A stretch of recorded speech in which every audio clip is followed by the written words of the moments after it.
세상에는 수많은 노래들이 있습니다. 교회 안에서도 예외는 아닙니다. 교회 안에서도 하나님을 찬양하는 노래의 개수는 아마 다 꼽아보자면 우리의 머리로는 도저히 계산할 수 없을 만큼 어마어마한 숫자일 겁니다. 성경 가운데에도 하나님을 향한 노래들이 있습니다. 수많은 노래들 가운데 하나님께 드려지는 그 노래의 기도, 수많은 기도들 가운데 150편의 길고 짧은 기도들을 모아다 묶어 놓은 것이 바로 시편입니다. 그리고 그 시편 가운데 가장 첫 번째로 매겨진 시편 1편은 비록 그 길이는 짧지만 그 150편의 노래가 담고 있는 내용을 전부 다 포괄하고 있는 것이 바로 이 시편 1편입니다. 시편 1편은 복으로 시작합니다. 세상 살아가면서 누구나 다 복받기를 원하죠. 그래서 인간의 마음으로 만들어진 수많은 종교들도 하나같이 다 복을 이야기합니다. 우리 한국 사람들도 복을 좋아합니다. 그래서 오죽하면 우리가 쓰고 있는 숟가락에도, 밥그릇의 뚜껑 위에도, 옷장의 손잡이에도 복이라는 한자어를 새겨 놓았죠. 복 없는 인생은 불행한 인생입니다. 그럼 이제 우리 가장 솔직한 질문을 한번 스스로에게 던져봅시다. 여러분이 받고 싶은 복은 어떤 겁니까? 좋은 집, 탄탄한 노후, 사람들의 인정, 돈이 있으면 그게 우리에게 복이 될 수 있을까? 돈을 복으로 생각하는 분들이 있습니다.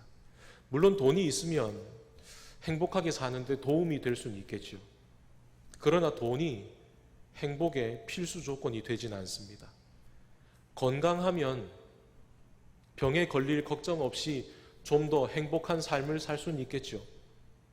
그러나 건강이 행복한 삶에 있어 꼭 빠지지 않아야 되는 필수 조건은 아닙니다. 오늘 우리가 읽은 이 본문의 시작은 복 있는 사람은, 그런데 이 복이라고 번역되어 있는 히브리 단어의 정확한 뜻은 복이 아니라 행복이라는 뜻입니다. 즉 행복한 사람은, 그럼 여러분 어떤 사람이 행복한 사람일까요? 그리고 정말 하나님께서 주시는 복을 누려서 행복한 삶을 살아가는 그 사람은 도대체 어떤 복을 누리는 사람일까? 오늘 우리가 읽은 본문의 복 있는 사람은 에서 이 있다라고 하는 단어는 앞으로 쭉 간다는 뜻입니다. 즉 복 있는 사람은 하나님을 향해 쭉 앞으로 나가는 사람입니다. 여러분, 우리가 이 땅 가운데에서 하나님을 향해 앞으로 쭉 나아간다는 건 지금 이 자리에 머물러 있지 않는다는 얘기죠. 우리가 지금 있는 자리에서 움직여야 된다는 얘기입니다. 그럼 어느 자리에서 움직여야 되는 것일까? 오늘 우리가 읽은 시편 1편 1절은 이렇게 말합니다. 우리 다시 한 번 더 1절을 함께 읽어 보십시다. 복 있는 사람은 악인들의 꾀를 따르지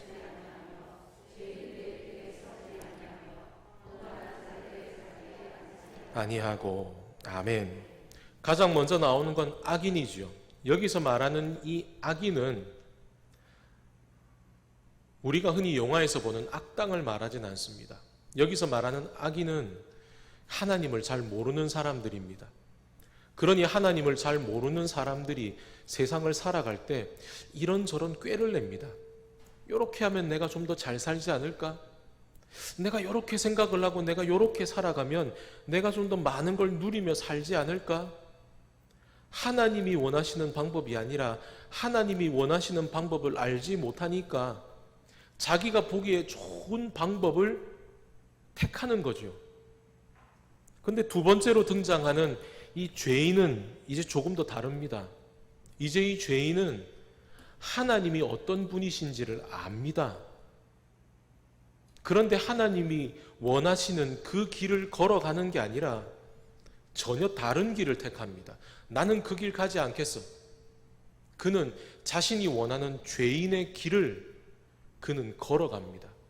그 길을 걸어가면 하나님이 원하시는 의의 길로 돌아올 수 없습니다. 왜냐하면 그 길은 아예 방향이 다르기 때문에. 그러나 그 사람은 그 길을 고집합니다. 나는 이 길을 걸어가겠어. 이제 그 다음에 등장하는 오만한 사람은 죄인보다 더합니다. 그는 하나님이 어떤 분이신지를 알고 하나님이 어떤 일을 행하시고 나에게 무엇을 원하시는지도 압니다. 그런데 그는 그것을 알면서도 하나님을 무시합니다. 하나님을 비웃습니다. 까짓 거 하나님 없이도 난 얼마든지 잘 살 수 있어.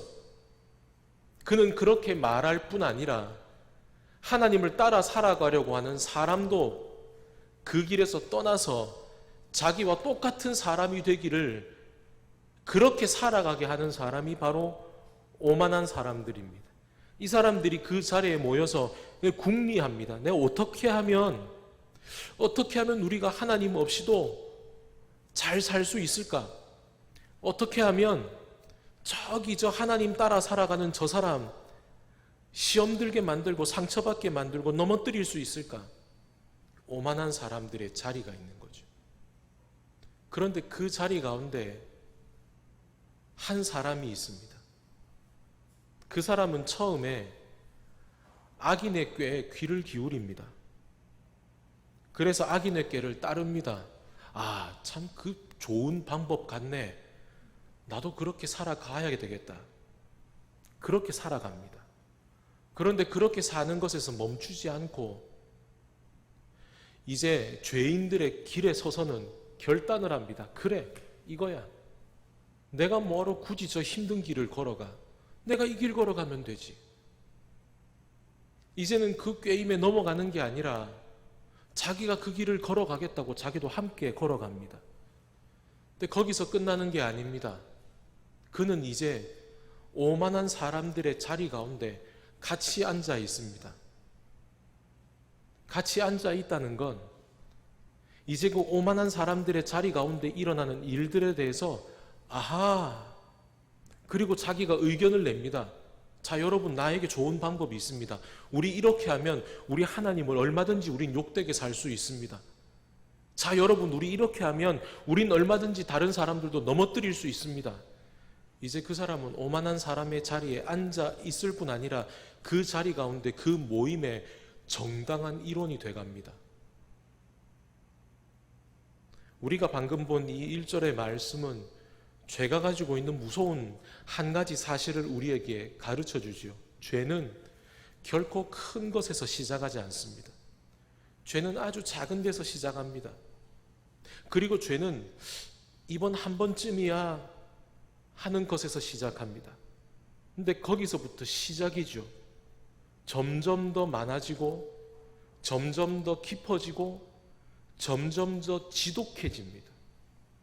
그런데 여러분, 오늘 하나님께서는 이 시편 1편을 말씀하시며 그래도 오만한 사람보다는 악인이 낫다고, 죄인이 낫다고, 죄인보다는 악인이 낫다고, 그 오만한 자리에서 주도권을 가지고 사는 것보다는 그냥 죄인된 사람들의 그 악인의 꾀에 그냥 슬쩍 넘어가는 그 정도가 더 낫다고 그렇게 말씀하지 않으십니다.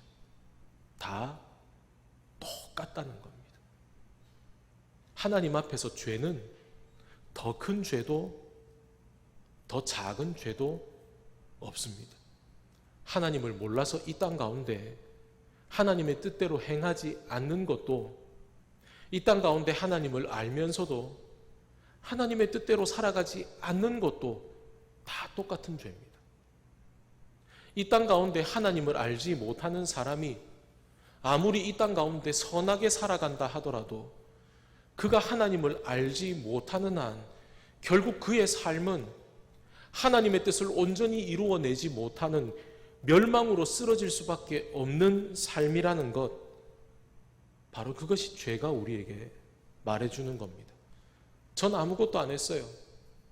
저는 그냥 오만한 자리에 그냥 저는 앉아 있었어요. 전 아무 말도 하지 않았습니다. 그것도 죄입니다. 꽤 한 번 넘어간 것도 죄입니다. 침묵한 것도 죄입니다. 그럼 여러분, 우리는 어떨까요?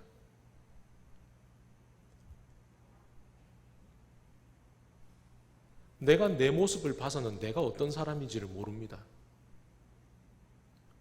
우리가 성경을 읽어야 하는 이유가 여기 있습니다. 우리는 성경을 통해 하나님을 봅니다. 그러나 우리가 성경을 통해 하나님을 보는 그 동시에 우리는 성경을 통해 하나님의 눈으로 우리 자신을 봅니다. 그것이 바로 우리가 날마다 말씀을 가까이 해야 하는 이유입니다.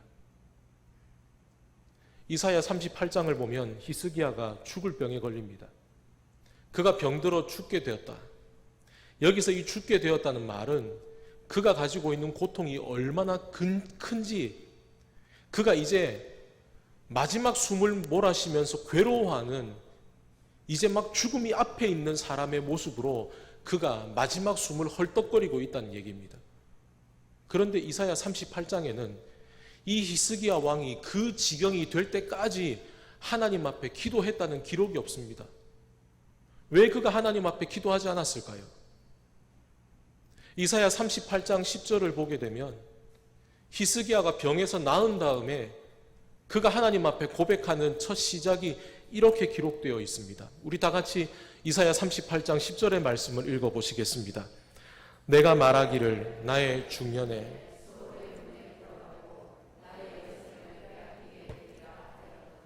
아멘. 그는 자기의 세대를 이렇게 말합니다. 나의 중년에, 노년이 아닙니다.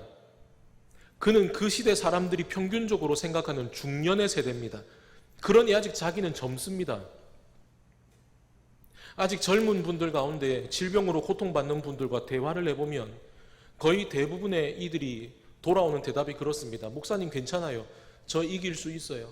저 아직 젊으니까. 저 분명히 이길 수 있을 거예요. 히스기야 왕의 대답이 똑같습니다. 나 아직 젊으니까. 난 얼마든지 이겨낼 수 있어. 나는 괜찮아질 거야. 그러니 그는 기도하지 않습니다. 그런데 그런 히스기야에게 하나님께서 이사야를 보내서 말씀하시죠. 우리 함께 이 말씀을 읽어보도록 하시겠습니다. 함께 읽습니다. 그때 히스기야가 병들어 죽게 되니 아모스의 아들 선지자 이사야가 나아가 그에게 이르되 여호와께서 이같이 말씀하시기를 너는 네 집에 유언하라 네가 죽고 살지 못하리라 하셨나이다 하니 아멘. 이제 하나님께서 이사야를 보내서 말씀하십니다. 너 유언해라. 너의 가족들에게, 너의 신하들에게 이제 마지막으로 네가 해야 될 말들을 남겨라. 그 말은 지금 이사야가 유언을 했다는 말입니까? 아직 유언을 하지 않았다는 말입니까? 유언을 하지 않았다는 겁니다. 왜요? 아직 젊으니까. 나는 죽지 않을 거라고 생각하니까. 그런데 그런 히스기야에게 이사야는 분명히 말합니다. 너는 죽고 넌 살아나지 못할 거다. 너는 이제 죽을 거다. 하나님께서 주시는 사형 선고를 듣고 나서야 히스기야가 기도합니다. 비록 성전 앞으로 나아갈 힘은 없지만 그 누운 자리에서 있는 힘을 다해서 자기 몸을 돌려서 벽을 향해 봅니다. 그 순간 그가 돌린 것은 자기 얼굴만 돌린 게 아닙니다. 나는 괜찮아. 이 정도면 난 이겨낼 수 있어. 하나님 앞에 나아가지 않았던 부끄러운 자기의 인생을 하나님 앞에 돌려놓고 그는 하나님 앞에 기도하기 시작합니다. 그가 기도하는 모습을 성경은 이렇게 말합니다. 우리 3절의 말씀을 읽어보시겠습니다. 이르되 여호와여 구하오니 내가 주 앞에서 진실과 전심으로 향하며 주의 목전에서 선하게 행한 것을 기억하옵소서 하고 히스기야가 심히 통곡하니 아멘. 히스기야가 통곡합니다. 여기서 이 통곡한다라는 이 단어의 뜻은 어린아이가 우는 것처럼 펑펑 울었다는 겁니다. 여러분, 아기가 배가 고프면 엄마한테 젖을 달라고 말하지 않죠. 전화를 걸지도 않죠. 기다리지도 않죠. 엄마가 들을 수 있도록 고막이 찢어지라고 목청이 터지라고 큰 소리로 옵니다. 그런데 지금 그 히스기야가 어린아이처럼 그렇게 운다는 겁니다. 하나님 앞에서 어린 아기처럼 펑펑 웁니다. 그리고 주님 앞에 간절히 기도합니다. 주님, 저의 삶을 좀 봐주십시오. 제가 비록 온전한 믿음의 삶은 아니었지만 내가 그래도 주님 뜻대로 살아가기 위해 애쓰고 노력했던 저의 그 삶을 좀 돌아봐 주십시오. 간절히 기도하는 히스기야에게 하나님께서 응답을 하십니다. 개역 개정 성경에는 여호와의 말씀이 이사야에게 임하여 이르시되라고 되어 있는데, 여기서 이 이사야에게 임한다라고 있는 이 히브리 단어의 더 정확한 의미는 이사야가 궁에서 떠나기도 전에 하나님의 말씀이 이사야에게 임했다는 겁니다. 당신이 이제 죽을 거요. 그 말을 하고 이사야가 몸을 들려 궁을 나가는데, 그 궁을 다 떠나가기도 전에 히스기야의 기도를 들으신 하나님께서 이미 이사야를 통해 답을 주신 겁니다. 이사야가 몸을 돌려 기도하는 히스기야에게 와서 말합니다. 히스기야 왕이여, 하나님께서 나에게 당신에게 이렇게 말씀하시라 응답하셨습니다. 당신은 나을 거라고. 지금 곧 죽을 당신이지만 당신은 사흘 뒤에 당신 발로 걸어서 성전에 들어갈 만큼 당신은 나을 겁니다. 그리고 하나님께서 이 성을 아수르의 손에서 지켜주실 겁니다. 이 놀라운 응답에 대한 표적으로 하나님께서는 해시계에서 해의 그림자가 10도 앞으로 나아가는 것도 아니요, 무려 10도나 뒤로 거꾸로 돌아가는 기적을 보여주십니다. 누구를 위해서요? 히스기야 한 사람을 위해서. 온 세상을 주관하시는 하나님, 이스라엘을 굽어보시는 하나님이 지금 온 세상 가운데 그 안에 이스라엘, 그리고 그 이스라엘 남유다 가운데에서도 단 한 사람 히스기야를 주목해 보고 계시다는 겁니다. 그리고 그를 위해 그의 회개와 기도에 응답하시고 그를 위해 표적을 보여주신다는 겁니다. 이사야는 이 내용을 아수르의 왕 산헤립이 죽은 다음에 이 내용을 끼워 넣었습니다. 그 당시에 세계 최고의 권력을 가지고 있던 아수르의 왕 산헤립, 그 권력이 너무나 세서 그는 어느 누구도 쓰러뜨릴 수 없는 절대 권력의 신과 같은 존재였지만, 그 아수르의 군대가 예루살렘을 포위할 때 하나님께서 그날 밤 천사를 보내서 그 군대 18만 5천 명의 생명을 빼앗아가 버리시죠. 깜짝 놀라서 두려움으로 이 산헤립 왕이 돌아오는, 산헤립은 자기 아들들의 손에 의해서 죽임을 당합니다. 권력을 가지고 있지만 결국 하나님 앞에서 바람에 나는 겨와 같이 날아가 버리고만 산헤립이라고 하는 절대 군주의 인생과 지금 이사야는 똑같은 죽음이라는 것 앞에서 오히려 하나님 앞에 회개하며 돌아왔기 때문에 하나님의 은혜로 15년이라는 덤의 인생을 받은 히스기야라는 한 사람을 소개합니다. 그리고 이사야는 그의 글을 읽는 사람들에게 질문합니다. 지금 당신들의 앞에도 산헤립과 히스기야의 모습이 있는데 당신은 그들 중 누구의 삶을 따라가기를 원하느냐? 여러분, 오늘 우리가 이 본문 이사야 38장을 잠깐 읽었지만 지금 이 말씀이 우리에게 주는 질문도 동일합니다. 우리가 이 땅 가운데 아무리 많은 것을, 세상 사람들이 말하는 그 복이라고 하는 것을 아무리 많이 누리고 살아간다 하더라도 우리의 인생이 산헤립처럼, 오늘 우리가 읽은 이 시편 1편의 9절처럼 심판을 견디지 못해 훅 하고 키질 한 번이면 다 날아가 버릴 겨와 같은 인생을 살아갈 수밖에 없는데, 그럼에도 불구하고 우리의 삶을 붙잡아 주시는 그 히스기야의 하나님이 우리 앞에 계시다면 왜 우리는 기도하지 않습니까? 왜 우리는 그 삶 가운데에서 히스기야가 하나님을 향해 몸을 돌렸듯이 왜 우리는 돌아서지 않습니까? 하나님은 우리에게 그것을 묻고 계시는 겁니다. 그리고 우리에게 그 자리로 나아오기를 기다리시는 거죠. 우리는 이렇게 생각할 때가 있습니다. 나 이 정도면 복 받았어. 야, 이건 하나님이 내게 주신 복이야. 난 하나님 때문에 너무너무 평안한 삶을 살고 있어. 여러분, 이 땅 가운데에서 편안하게 사는 것, 이 땅 가운데에서 편한 삶을 살아가는 것, 시편 1편은 그걸 말하는 게 아닙니다.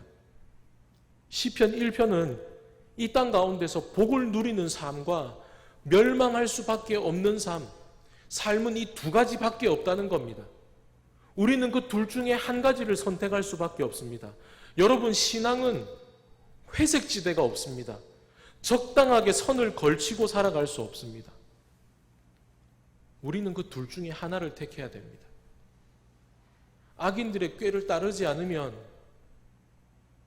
어쩌면 우리는 손해를 볼 수도 있습니다. 아니, 우리가 이 땅 가운데 악인들의 꾀를 따르지 않으면 우리는 분명히 손해 볼 겁니다. 우리가 만약 죄인들의 길에 서지 않으면 우리는 다시는 그 길로 돌아갈 수 없습니다. 왜냐하면 우리가 걸어가는 길은 죄인들의 길과는 전혀 다르기 때문입니다. 우리가 오만한 자들의 자리에 앉지 않으면 그 오만한 사람들은 여러분을 왕따시킬 겁니다. 그리고 여러분이 겁니다. 그러나 여러분, 해야 합니다. 익숙하지 않은 길이지만 그 길을 가야 하고, 그리고 어려운 자리이지만 그 자리가 달콤한 죄의 자리라면 벌떡 일어나야 하는 겁니다. 며칠 전에 꿈에 제 아이가 잘못을 해서 제가 제 아이를 호되게 야단을 치다가 꿈에서 깼습니다. 근데 그 꿈이 얼마나 생생한지 꿈에서 깨고 난 제 눈에서 눈물이 흐르고 있었습니다. 너무 화가 나서 눈물이 흐른 걸까요? 그 잘못을 저지른 제 아이를 보고 제가 너무 마음이 아파서 울었던 겁니다. 이게 꿈이라는 것을, 이게 꿈이구나라는 걸 내가 스스로 받아들이며 침대에 앉아서 마음을 정리하고 있는데 갑자기 제 머릿속에 이런 생각이 퍼뜩 스치고 지나갑니다. 하나님 마음도 이렇지 않을까? 여러분, 우리가 이 땅 가운데 하나님의 말씀을 듣는 이유가 오늘 이렇게 멸망당할 것이 무서워서, 매를 든 부모의 그 매가 무서워서 말 듣는다면, 그러나 매를 들어본 부모님들이시라면 여러분들은 하나님의 마음을 알고 계시겠죠. 우리의 마음도 그런데 하나님 아버지의 마음은 오죽하실까? 패션 오브 크라이스트라는 영화가 있습니다. 예수님의 고난에 대해서 생생하게 기록해 놓은 영화죠. 그런데 그 영화 중에 이런 장면이 있습니다. 예수님이 십자가에 달려 이제 죽으실 때 그 카메라가 하늘에서 십자가를 바로 밑으로 내려보는 것처럼 그렇게 비춥니다. 그런데 그때 우리의 눈에 눈물이 맺히면 우리의 시야가 흐려지듯이 그 카메라 렌즈에 물기가 가득 고였다가 그 물기가 모여서 한 방울의 물이 되어 마치 비가 내리듯 하늘에서 그 십자가의 땅으로 떨어집니다. 하나님의 눈물입니다. 감독은 그걸 이야기하고 싶었던 겁니다. 예수님의 그 죽으심의 자리에 하나님께서 울고 계셨다라고 하는 것을 말이죠. 여러분, 하나님은 이 시편 1편을 통해서 의인들에게 희망의 메시지만을 주시는 게 아닙니다. 악인들에게 너희들 그러면 죽어 하는 경고의 메시지, 그러나 그 속에는 죄인들을 미워하고 경멸하시고 분노하시는 주님의 모습만 있는 게 아닙니다. 하나님은 돌아오시기를 기다리는 겁니다. 여러분, 하나님께서는 지옥을 만들어 놓고 죄 지은 사람들을 그 지옥에 집어넣기를 즐겨 하시는 분이 아닙니다. 여러분, 그렇다면 절대로 하나님은 이 땅 가운데 예수 그리스도를 보내지 않으셨을 겁니다. 그리고 절대로 하나님께서는 죄인들을 부르지 않으셨을 겁니다. 그리고 절대로 우리는 지금 이 자리에 앉아 있을 수 없을 겁니다. 여러분, 우리가 바로 그 하나님의 사랑의 증거지 않습니까? 그런데 왜 우리는 아직까지 악인의 꾀를 쫓고 있습니까? 왜 우리는 아직까지 그 하나님의 마음을 아프게 하고 있습니까? 왜 우리는 교회 밖에서도 그리고 교회 안에서도 왜 악인의 꾀와 죄인의 길과 오만한 자리에 자리를 만들어 갑니까? 왜 우리는 아직까지 하나님을 울게 만들고 있습니까? 세상을 썩지 않기 위해 소금이 되는 삶과 세상에서 소금의 맛을 잃어버린 채 그냥 한 대 뒤엉켜 사는 삶은 전혀 다릅니다. 우리는 예수님의 그 고난과 죽으심을 알죠. 그리고 우리는 제자들, 그 뒤를 이은 제자들도 압니다. 제자들은 모두 이 땅 가운데 예수께서 우리를 위해 흘리신 그 보혈처럼 이 땅 가운데 복음의 피를 흩뿌렸습니다. 우리는 또한 그들의 뒤를 이어서 이 땅 가운데 복음의 씨앗을 뿌리며 죽어간 선교사들의 삶도 압니다. 우리는 그들의 그 뿌려진 순교의 피로 우리가 예수 그리스도를 알게 되었다라고 우리는 그렇게 말합니다. 우리는 모르지 않습니다. 우리는 다 압니다. 그런데 우리는 말합니다. 예수 그리스도의 그 고난과 죽음은 알지만 그것은 주님 당신의 것이다. 우리는 제자들의 그 고통과 순교의 현장을 알고 우리는 대동강변에서 그 성경을 뿌리다가 칼에 베어 죽어간 토마스 선교사와 이 땅 가운데 온 지 불과 몇 개월 만에 죽었지만 이 땅 가운데 더 많은 사람들이 오기를 내게 1000개의 목숨이 있다 할지라도 나는 그 1000개의 목숨을 이 조선 땅을 위해 바치겠다라고 말한 그 젊은 여선교사의 마지막 유언을 알고 있으면서도 우리는 그 삶을 따라 살아가기보다는 우리는 그 삶의 결과로 주어진 구원의 감격을 우리는 누리고 살아가기만 바랍니다. 적당하게 세상 가운데에서 외줄타기 하듯 살아갑니다. 매주일마다 교회 나와 신앙생활하면서 나는 그래도 구원받았다라고 하는 그 은혜의 메시지에 달콤하게 매혹되면서 또 한쪽은 세상 가운데에서 적당하게 세상에서 내가 누릴 수 있는 것들을 찾아서 내가 그렇게 누리고 살아갑니다. 여러분, 이게 진짜 복을 누리는 삶일까요? 천국 안에 들어가는 삶도 아닙니다. 천국의 문과 지옥의 문 앞에서 양쪽을 거들떠보고 살아갑니다. 여러분, 이게 진짜 복 있는 삶입니까? 복 있는 삶은 천국으로 들어가는 삶입니다. 그 천국 안에 얼마나 놀라운 은혜가 있는지, 얼마나 놀라운 기쁨이 있는지 그걸 누리고 살아가는 삶입니다. 여러분, 우리가 그 천국을 누리기 위해서 죽어야 할 필요는 없습니다. 우리가 원하지 않아도 우리는 죽습니다. 그런데 왜 우리는 그 천국으로 들어갈 수 있는 길을 선택하지 않고 왜 하나님이 슬퍼하시는 삶을 선택하며 살아갈까요? 여러분, 우리 모두가 세상에서 소금이 되기를 축복합니다. 우리 모두가 그 악인의 꾀에서, 죄인의 길에서, 오만한 자들의 자리에서 일어나기를 축복합니다. 여러분, 그렇다면 우리가 어떻게 소금답게 살아갈 수 있을까요? 소금의 맛을 빼버리는 세상의 온갖 욕심과 뒤엉켜 살면 우린 소금의 맛을 잃어버립니다. 그러나 오직 우리가 주님의 말씀 안에 살면 우리는 소금의 짠맛을 유지할 수가 있습니다. 여러분, 그래서 복 있는 사람은 단순히 떠나는 것에서 그치지 않습니다. 떠나서 여호와의 말씀으로 나아가는 삶입니다. 여러분, 우리가 복 있는 삶을 살아간다는 건 우리의 삶 가운데 하나님의 말씀을 사모하는 삶이 더 많아지는 겁니다. 하나님이 아닌, 하나님이 기뻐하시지 않는 삶의 그 거짓된 즐거움을 누리고 사는 시간보다 우리가 이 땅 가운데에서 하나님의 뜻을 깨달아서 하나님이 기뻐하시는 삶을 살아가는 그 시간이 점점 더 늘어가는 삶입니다. 24시간은 똑같지요. 그런데 그 시간들 가운데 우리가 어느 쪽으로 점점 더 가까이 나아가냐는 겁니다.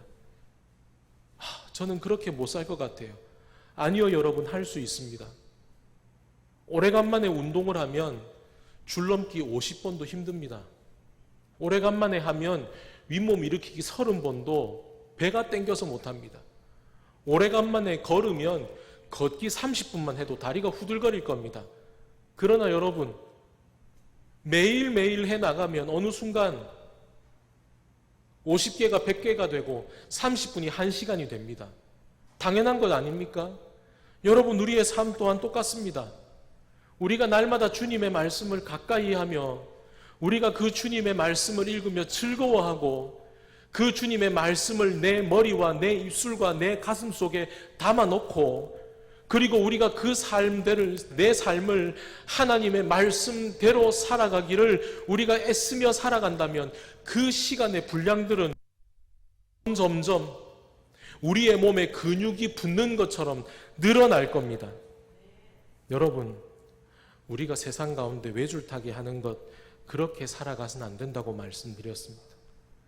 여러분, 저와 여러분의 삶 가운데 이 하나님이 주시는 말씀을 분명히 붙잡고 이 땅 가운데 썩어 없어질 멸망의 자리를 선택하는 것이 아니라 오만한 자리에서 그 자리가 주는 편안함에 뒹구는 것이 아니라 하나님의 말씀 가운데 주시는 하나님의 기쁨을 세상 그 어떤 것보다도 더 누리고 살아가는 삶을 살아가시기를 축복합니다.